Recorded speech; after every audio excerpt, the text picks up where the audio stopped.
Ration విషయంలో కొన్ని లెక్కలు ఉంటాయి. గ్రౌండ్ లెవెల్ రిపోర్టర్లకు తెలుసు, కానీ వాళ్ళకి రాసే తీరిక ఉండదు, లేదా వాళ్ళు రాస్తే వేసే ఓపిక ఉండదు. బట్ వాటిని హైదరాబాదులో కూర్చుని కథలు అల్లేస్తుంటారు. దానికి వాళ్ళ కథలకి వాళ్ళే వక్రీకరించేసుకుంటుంటారు. నేను ఇంతకుముందు కూడా చెప్పాను, రేషన్ షాపుల్లో నేను గమనించింది ఏంటంటే బియ్యమే తీసుకోవట్లా, బియ్యానికి బదులుగా వాళ్ళ దగ్గర అంత చింతపండు అంత బెల్లం ముక్క పట్టుకుపోతారు. అదే సందర్భంలో కందిపప్పు పంచదార ఇస్తే తీసుకుంటారు, కందిపప్పు అయితే తీసుకోరు పెద్దగా. ఎందుకు అంటే ఆ కందిపప్పు మామూలుగా మనం కొనుక్కున్నదైతే కనుక 10 నిమిషాల్లో ఉడికితే ఇది గంట పడుతుందో గంటన్నర పడుతుందో తెలియదు అనమాట, అందుకని తీసుకోరు. అందుకనే రేషన్ షాపులోళ్ళు ఇంటింటి పెట్టి తీసుకోవాలి, డబ్బులు కట్టి తీసుకోవాలి, అది తీసుకోరు.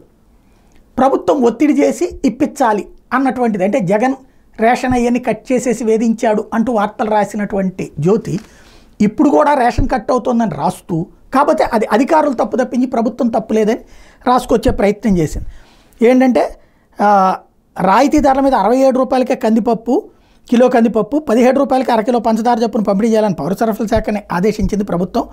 గత వైసీపీ ప్రభుత్వం రేషన్ సరుకుల్లో కందిపప్పును పూర్తిగా నిలిపేసిన సంగతి తెలిసిందే. కనీసం పండగ నెలలో కూడా పేదలకు కందిపప్పు ఇవ్వలేకపోయింది, పంచదారను కూడా అరకొరగా సరఫరా చేసింది. మొత్తంగా ప్రజా పంపిణీ వ్యవస్థ అప్పట్లో పాడైపోయింది.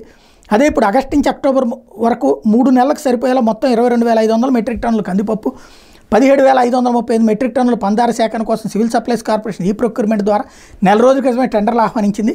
26 జిల్లాల్లో రేషన్ కార్డుదారులు, ఐసీడీఎస్ లబ్ధిదారులకు ప్యాకెట్లో సరఫరా చేసే కందిపప్పు విలువ సుమారు 394 కోట్లు. అయితే టెండర్ విలువ ₹1 కోటి దాటితే చట్ట ప్రకారం న్యాయ సమీక్షకు వెళ్లాల్సి రావడంతో పౌర సరఫరాల శాఖ ఈ టెండర్ వివరాలను జ్యుడిషియల్ ప్రివ్యూకి పంపించారు. దీని మీద నిర్ణీత గడువులోగా అభ్యంతరాలు రావడంతో వాటి మీద న్యాయమూర్తి వివరణ కోరారు. సివిల్ సప్లైస్ కార్పొరేషన్ సమాధానాలు పంపించేసరికి పుణ్యకాలం కాస్త ముగిసిపోయింది. ఇప్పటికిప్పుడు జ్యుడిషియల్ ప్రివ్యూ నుంచి అనుమతి లభించినా కూడా టెండర్లు ఖరారు చేసి రేషన్ కార్డుదారులకు కందిపప్పు సరఫరా చేసే పరిస్థితి లేవు. పంచదార టెండర్లు జ్యుడిషియల్ ప్రివ్యూకి వెళ్ళకపోయినా ఈ టెండర్లో పాల్గొన్న చక్కెర సరఫరాదారులు ఎక్కువ ధరలు కోట్ చేయడంతో అధికారులు వాటిని రద్దు చేసేశారు. అవన్నీ రెండోసారి టెండర్లు ఆహ్వానించారు, దీంతో జాప్యం జరిగింది. ఈ టెండర్లో జోన్ల వారీగా మొత్తం 6 కాంట్రాక్టులు పాల్గొంటే మొదటి జోన్ శ్రీకాకుళం, విజయనగరం, ఏఎస్ఆర్, మన్యం, విశాఖపట్నం, అనకాపల్లి టెండర్ల ప్రక్రియ ఇంతవరకు పూర్తి కాలేదు. దీంతో 5 జిల్లాలకు వచ్చే నెల కోటాలో కందిపప్పుతో పాటు చక్కెర సరఫరా నిలిచిపోతుంది.